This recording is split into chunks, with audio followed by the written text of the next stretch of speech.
their doors due to the economic crash, so try to keep the language clean. All in.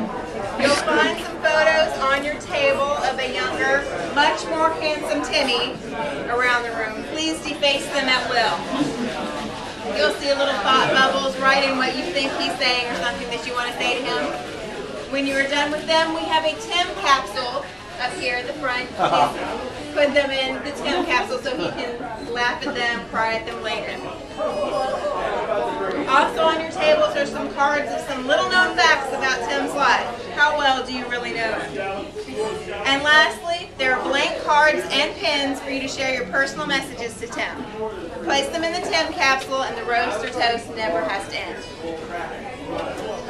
Now our first guest, I want it to be a pillar of the community, a powerhouse individual, someone everybody knows. But instead we have Matt Gillio. Now I've known Matt for over 5 years. If any of you find yourself in need of a good friend, might I suggest getting a dog? Now in all fairness, this was Matt's idea to have this party, so you have him to blame. Matt, come on up. Get this party started out right. All right, well, thank you all for coming. You know, it took so long for the room to fill up. I was even wondering if he had any friends left. And there's an empty table here, so it's probably his most immediate family that really realized what a piece of shit this guy is. You know, Tim thinks he's here with a bunch of friends. But the truth of the matter is, Tim, these are the people that need to give you some shit. These are the people that you've loved the most the past several years, and we're here to pay you back tonight. Amen. Where do you start with this one? You know, one of the nice things that Tim has always tried to do for me is being a single and available guy, by the way. Tim has always tried, and Randy too, but Tim for years has always tried to fix me up on a date. And actually, one of those great ladies is Lynn right here. And you know, I asked Brandy, I said, is Lynn going to be here? And he said, yeah, but the bad news is, you know, she found somebody. So, you know, it seems like everyone who Tim fixes me up with, they have one date with me and they go back to their exes. I don't understand that.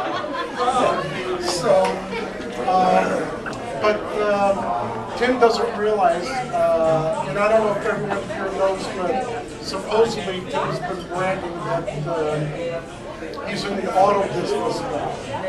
But what he doesn't know is the FBI right now is here, is down taking evidence of his job shop.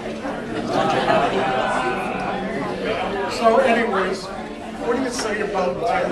You know, it's there aren't too many good things.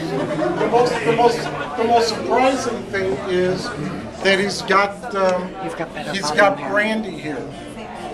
We can't figure it out. I know some of us guys, Frank and Andrew and Abdul sitting at that table. We've had plenty of experiences with Tim over at my house in the pool. I can assure you through the locker room scene that his height, being 7 feet tall, has nothing to do with anything else. So what he's doing with this beautiful brunette. So surprising to all of us. You know, and then, you know, did you ever notice this guy's need for attention? You know? I mean, look at his face. I mean, really. You know, I think Frank's going to say a few words about how Tim could have saved me from several years of maritable bliss disaster, but and that's a whole nother story. But yeah, Tim's a guy you can always count on. I mean, hasn't he always really been there for you guys? Yes. Come on, this is a roast. No. No. Hey, I've never been to a roast. Hell no, he's never been there. No. He's always late. He's always late. Have you noticed he never has his wallet when it's time to pick up the check? True, yes. Am I right? Yes. And, you know, and have you noticed when it's time for a trip, his old Mercedes is in the shop, and he can't drive. Yeah, good old Tim. Very convenient. Yeah, very convenient. Well, I'm going to leave it with that. Now, I did miss one announcement. For those of you who need a little liquid encouragement, the special drink of the night is the slippery nipple. Yeah. I have them up here for you to partake of. Should you get enough courage or need some, you can partake. Not for you, Tim. Yeah, not for you. Okay, so but be sure to at least order one from your server tonight. And Carolyn, that was one. What? You get one drink tonight. One. Jake, can you keep an eye on her, please? Thank you. But also, Carolyn will be our next roaster. What can I say about Carolyn? I never agreed to it. Yes. I did it. Maybe you had more than one drink, but you agreed to it. So, let me share a few words about Carolyn. She may lack in a couple of things, but a lack of words is not one of them. She can out-talk and echo. It is a wonder that Jay still has ears. Everybody hold on to your ears. Carolyn, get your sweet butt up here. Come on. The only thing I have, guys, is a story. There was one fateful evening that Brandy, myself, and Tim we all decided to hit the town, which we quite often did.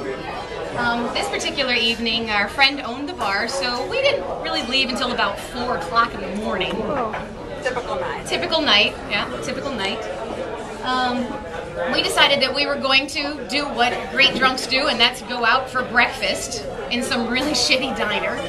And we showed up at IHOP. Ooh. Well, if you've ever walked into IHOP, you sit at their table and they have those drop lights that hang down. It's like you're in a freaking interrogation. They're like blinding you, you're drunk, it's 4 o'clock in the morning.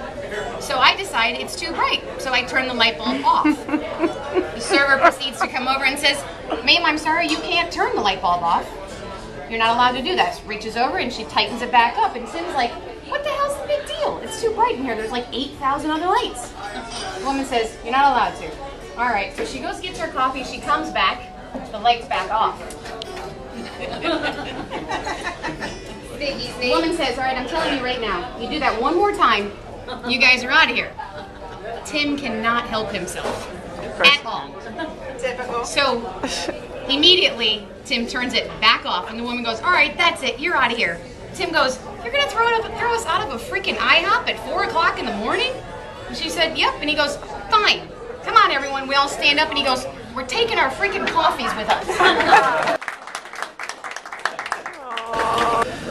Thank you, Carolyn, for your story. Brings back haunting memories.